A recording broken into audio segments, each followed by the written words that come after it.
Our guest speaker today has a CV that makes Bill Gates look like an underachiever. This bloke's good, he can read and write. Raymond returned to Adelaide in 2009. I don't know why, it's never been disclosed, but anyway, he came back here.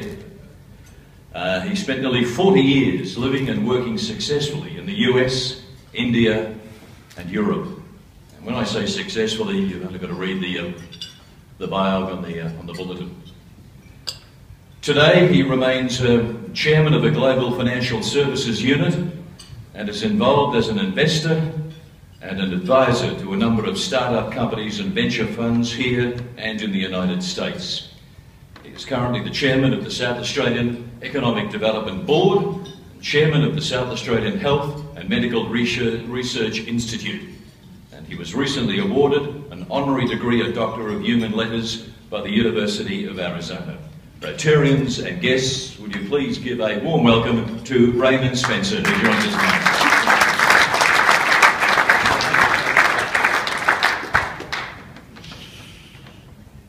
President, Rotarians, guests, ladies and gentlemen, I'm very honoured to have been asked to share some thoughts about South Australia with a particular bias, I guess, to the economy.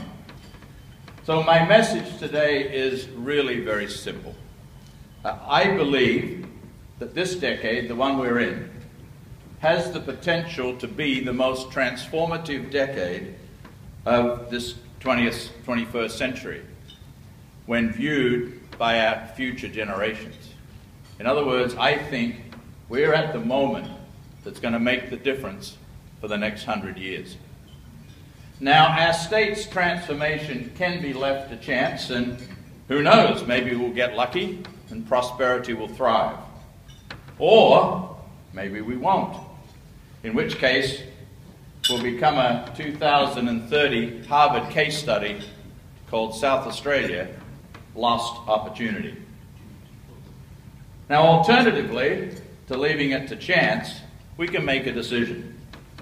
We can decide as residents and citizens of this great state to make a choice and seize this, what I believe is a very unique and enviable moment, by working together to make South Australia a magnet for people, for capital and for innovation, in order to increase the opportunity and prosperity of all the people in the state, and do it in an inclusive and sustainable fashion that preserves the environment and sustains the livability that certainly brought me back here and that I think we all treasure. Now, on many levels, South Australia is an affordable and highly cost-competitive environment for trade and business development. We have a broad-based economy, which is certainly one of our strengths, and are home to some of the world's leading companies in sectors as varied as agriculture, food and wine, defense, resources, information and communication technology, biotech, and automotive, as we know constantly from the front page of the Advertiser. We have excellent health and education services, world-leading research as epitomized by the newly opening SAMRI, and the development of strong elements of a knowledge economy, which I think is the basis of our future, and today reminds us again how blessed we are with our climate and environment. And we're being recognized around the world by The Economist in particular as one of the top 5 most livable places in the planet. We're Lonely Planet's in their top 10 list to visit. And our collective history of economic, social, and environmental creativity and firsts, which is based on kind of what I call the South Australian DNA of innovation, creativity, and industriousness, has positioned us well to flourish in the 21st century. And yet, we find ourselves as a critical threshold. We live in an increasingly competitive, globalized world. A world in which technological advance is ubiquitous, where low-cost developing countries are advancing rapidly up the economic ladder, And our ability as South Australians to maintain and increase our prosperity depends on us staying ahead of the game, adding more value in our economic activity, continuously driving up productivity, which by any measure, frankly, our performance in the last decade has been abysmal, and putting into place social and environmental programs that protect our way of life. And if we're complacent and do not change, we will just naturally be surpassed by the Indonesias and Malaysias and so on of the world. And we will not have provided our children and our grandchildren the environment that we have grown so accustomed. This is an urgent time for South Australia. And for me, Dickens' opening line in The Tale of Two Cities, it was the best of times, it was the worst of times, captures for me something of the paradox in which we find ourselves today in South Australia. Now, despite the recent global crisis and the global environment, there are many indicators that South Australia is doing well. Just recently, NAB released their business quarterly survey, which showed that, and this will probably be a surprise to you, it was to me, that South Australia has become the most confident state in the country. Up 14 index points to plus 12, so in the previous quarter we were minus 2, followed by Queensland at plus 7 and Victoria at plus 3. Our state gross product grew by 2.1%, but that compares to 3.4 across the country.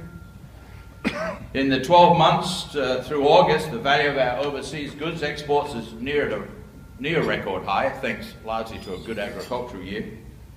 The good thing about our exports is that we do have in this state kind of the right mix of commodities and services to ensure that we maximize the benefits that will flow from our continued expansion of China, India, Southeast Asia, and so on in this 21st century.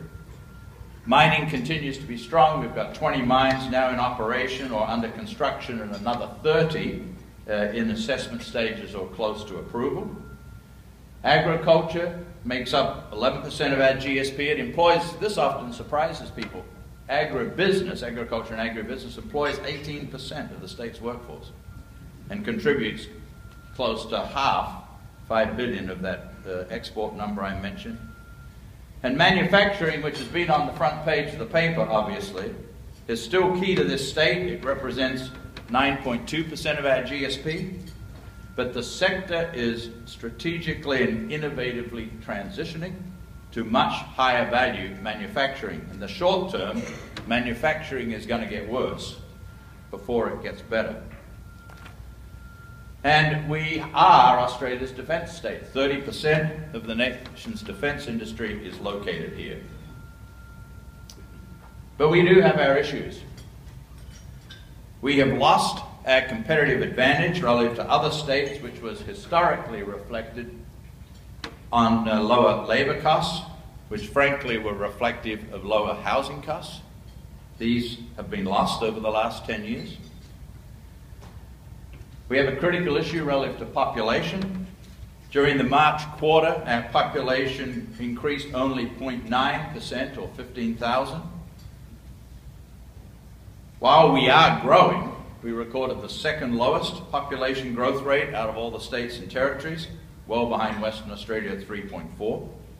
And this is critical because we've got to increase the state's population in order to offset future skills shortages from people leaving the workforce for retirement, to support our aging population, to attract investment, and to build a thriving economy. The reality is, South Australia's population is older than the Australian average, and our share of people over 65 is growing faster than the national average. And a healthy economy requires a balance between people aged over 65 and the working population. And it's estimated by 2036 that our population over 65 will be approximately 500 million, or 25% of the projected population, compared to 16% in 2011. And the number of people over 85 is projected to more than double to basically 100,000, and I intend to be one of those in 25 years' time. Another way of sort of looking at this in simple terms is that in 2007, there were 5 working age people for every older person. But in 2036, if the current projections stay the same, there will be 3 working age people for every older person. And therefore, if no action is taken to change this demographic, we will be unable to provide the health and related services that we have grown accustomed. So while we have a strong legacy from the past on which to build, and there is much about our current situation that is good, there is still much to do to bring to all South Australians the economic and social prosperity that our citizens deserve. So what should we do? So if I was named Supreme Ruler of South Australia, the Kim Il-jung of South Australia for a day, or maybe a little longer, my 10-point plan would be as follows. Now you only get the highlights because it would take way too long to get the details of the plan, but trust me, there is one.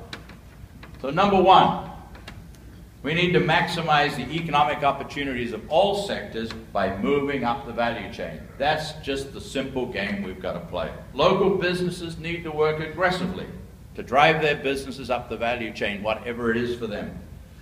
Building knowledge-intensive, high-value-adding service, technology or manufacturing industries. And in order to capture this, we've got to be very aggressive in this state.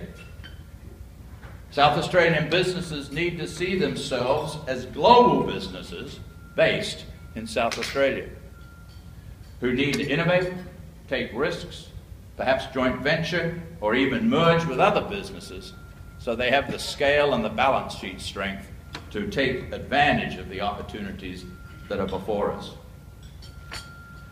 Second, we need to expand agriculture and supporting industries to meet the world's food shortage. The world is projected to need twice as much food in 2050 as today, not because the population will be twice as much, but because food habits of the emerging middle class will have greatly changed. And South Australia's natural land and sea resources are a wonderful asset to respond to this. Not just the basic food needs, but to do it in a way that's clean, green, and value-adding. South Australia continues to lead the nation in agribusiness. We make up 60% of the nation's wine exports, 20% of the nation's grain exports, and we're home to literally the world-leading agricultural R&D centres, including the Weight Research Institute and the CSIRO team here in the state. And our research delivers outcomes that have direct significance to agribusiness across the globe. We need to take advantage of that and literally double our outputs. Third, we need to generate private and public co-investment in critical infrastructure to support the growth potential in mining, manufacturing, and agriculture. This is the time to invest. Invest in critical new infrastructure, especially ports and transport systems, to expedite growth in these sectors. And we need to create incentives to entice private sector funding for such initiatives. There has never been a larger pool of latent capital in the world than there is today. And this is going to require us to creatively explore alternative avenues and new financial instruments. We just cannot finance things in the old way, and as we know, the state budget is under enormous pressure. And our debt levels are bumped up against the government's imposed limit of 50% of the annual budget.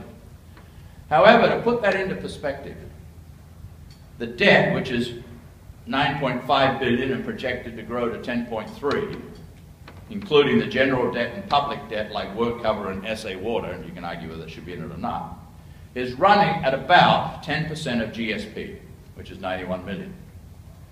Now this can be compared to the debt during the state bank crisis, when we had a debt of more than 35% of GSP. That would be a bad example.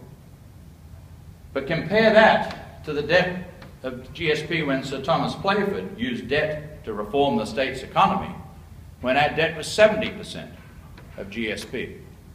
And think of the transformation. We're getting a lot of news articles on that period now, obviously, with the anniversary. That performed, and we have lived off of that. His use of debt was instrumental in our state's growth for many decades and demonstrates the positive impact of debt where debt is used for productive investment purposes. Investment in infrastructure and taking on debt to build that infrastructure today to undergird our economy for the next 100 years makes sense in putting in place today the foundations that will drive the growth of our economy and our society. Now, debt to fund inefficiency and waste, unacceptable. But the debate we have comparing the state's debt to household mortgages is infantile and wrong. Look at our state as a business. Any business who was challenged to grow and that had debt of 10% of revenue would immediately go to the bank for a loan. I was talking with my friend Rick Allen, who some of you may know, and we're in violent agreement that if we were running things for a day, we'd take the state debt to at least 20% of GSP and invest it in some of these critical infrastructure areas right now. The fourth thing that I would do if I was king for a day is attract and develop the skilled workforce to meet our emergence demands. This may be the greatest impediment to our reaching our future success. The pressures on the training system to meet new demands for the new entrants that we require and for reskilling existing employees is enormous. And we do have a great set of programs, including Skills for All. And that program has really brought about a whole new level of efficiency to training. And our cost of training has decreased by 25% in the last few years and makes us actually one of the most efficient training systems in the country. This is frankly a direct result of greater activity and market share by private training institutions. But we also need to aggressively attract new skilled migrants in filling the more than 160,000 projected job openings that we will have over the next 5 years. Fifth, we need to unlock the power of the silver dollar for the state's economy. I believe we can turn what appears to be a weakness or a threat to our economy into a huge positive by positioning South Australia as a living laboratory for research and application into successful aging, ensuring well-being and productivity across the full life course. In South Australia, we can not only provide leading-edge services and programs for our own residents in their final years of life, but also build world-leading businesses around this market that export our programs, technologies, and products focused on the senior market to the world. And this is a global opportunity because many cultures, with their rising middle class, are no longer willing to continue with the traditional forms of elder care, such as the extended family. And working with organisations like the SEMRI, the universities, the many innovative senior living businesses that we have in this state, we can birth a whole new set of entrepreneurial industries. Number 6, we need to make South Australia the most competitive place in which to do business by reducing red tape and immediately implementing improvements in the speed and efficiency of planning approvals, land release, and the provision and funding of neighbourhood infrastructure. The planning system is one of the few ways a state government can ensure market-driven growth financed by private funds rather than the taxpayer. And recalibrating the planning system so that it becomes an enabler of balanced economic growth will bring significant benefits. The fact is that right now, every major economic or investment decision, whether it's for a simple pergola to a mine as complex as Roxby Downs, must be undertaken through the gatekeepers of the Planning Act. And to the extent that the Act is a barrier, then investment is deterred or doesn't happen. The well-respected KPMG demographer Bernard Salk suggests that 10,000 new residents adds about $1 billion in direct investments in bricks and mortar and $80 million in annualized retail spending a year. We need to move some of that to this state. And it's the planning system that makes it possible or stops it dead in its tracks. Unfortunately, most planning acts are predicated on the basis that the raison d'etre, or the reason that they exist, is to regulate and limit, not to encourage and promote. Now, there's a growing recognition of the importance of changing that perception from being about control and gatekeeping to enabling and facilitating economic growth, balanced, of course, with policy objectives such as sustainability, environmental, health, and so on. But we need to recast the Act here in South Australia to be a primary tool of our permanent economic armoury that will force economic growth and improve our quality of living. We also need to address our state taxes and do that in a way that reorients our state taxes to be taxing the economy of the future, not the economy of the past.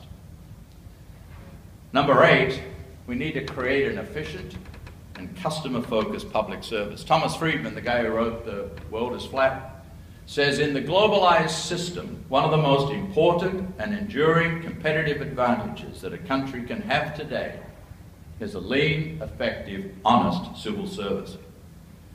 And while we have many talented and committed people within the public service, nevertheless, the public sector as a whole falls short of world-class services benchmarks.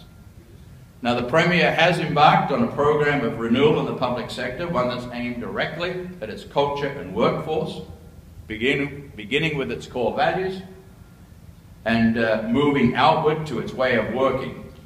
In effect, I guess what you would call a modernization process, focused on lifting productivity, increasing the use of innovation in the delivery of services, a focus on outcomes to the end client, and generally streamlining administrative efficiencies. But there is a huge way to go.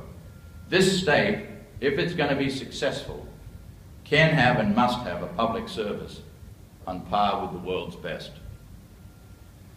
Number 8, we need to unleash the participation of women and seniors in the economic and social development process. We need to mobilize all of the talent in this state if we're going to maximize our economic potential. We need to increase the participation level from a national low of 62.2% to 69%, which is the projected number that we need for a healthy economy, by putting greater emphasis on practical programs to unleash the participation of women and seniors. And it just makes good economic sense. Research by Catalyst on Fortune 500 companies, for example, shows that those companies with the highest representation of women in top management experience significantly better financial performance, 33.3% in terms of return on investment as compared to the lowest quartile. It just makes good sense, as well as, frankly, being morally right. But this is a leadership issue that falls on the shoulders of men. Similarly with our seniors, we need to find ways to engage our aging but active population. I don't want to quit doing things 1 year from now when I turn 65. I want to find new and creative ways of being involved part-time in business or volunteerism, and we need to look at tax reforms and work cover reforms that encourage older retirees to enter the workforce. Number 9, we need to create in South Australia a demonstration of well-being and resilience. We need to address not only the economic well-being, but our general well-being. We were fortunate to have had renowned psychologist Martin Seligman as a thinker in residence, and the big ideas arising from his residency is for South Australia to be the first state in the world to immunise our young people against mental illness, and there's already programs being rolled out in a number of high schools that are involve, I think, now 10,000 students. And to make South Australia an international hub for the teaching of positive psychology and establishing a world-leading retreat and research institute here. This positions South Australia to be the first global state of well-being. And lastly, we all need to just go out and live that future vision today.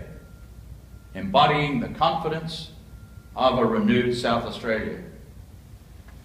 And to compete in an increasingly competitive global economy, we need to sell South Australia. And the new state brand is not just a logo. It's about affecting how people perceive South Australia, adding value to our economy by improving knowledge and understanding about not only where we are, but who we are, what we stand for, and what we have to offer. As I said at the outset, as a state, we have a phenomenally strong history of creativity, innovation, and industriousness. And these values also represent how we want to develop and be known in the future. Clearly, and I voted with my feet, I think this is a wonderful time to live and invest in South Australia. And at a time when cities, states, nations, in fact, all over the world are struggling to engineer solutions to the challenges of economic decline, social dysfunction, and environmental degradation, South Australia can again act as the incubator of essential ingenuity that the world so desperately needs today. And if business, government, social agencies, and the community invest and work together, South Australia can reach even greater heights of prosperity and be recognised as the most livable place in the world, and perhaps more importantly, a global model for 21st century living and well-being. Why would we want anything less?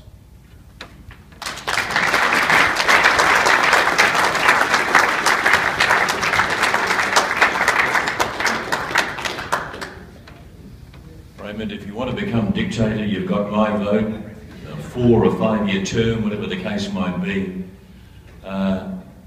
We don't have time for questions, so let's just take 2. Great. Raymond, that was a terrific talk. I work from Adelaide globally in the oil and gas industry, and I think you only gave passing reference to the resource sector.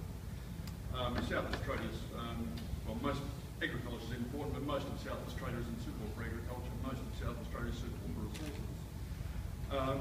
At the same time, there are shortages of infrastructure. If you want to get to the Cooper Basin on an national road, you do it from Queensland, you don't do it from South Australia, for example. Any comment there on the resource sector? Yeah, no, absolutely. And I mentioned the resource sector in my earlier part because I think there has been a large amount of growth there. And where I see the emphasis that we need today to complement what I would see as the natural growth that is happening within the industry, and that is demonstrated by the number of new mines that have come on and are coming on, is in around 2 things. The very point you made about the need to invest in infrastructure to support that, and in a more focused version of this, I really get into the details of the infrastructure I think we've got to invest in. But the government's announcement about making permanent the Strzelecki track, for example, is critical to that.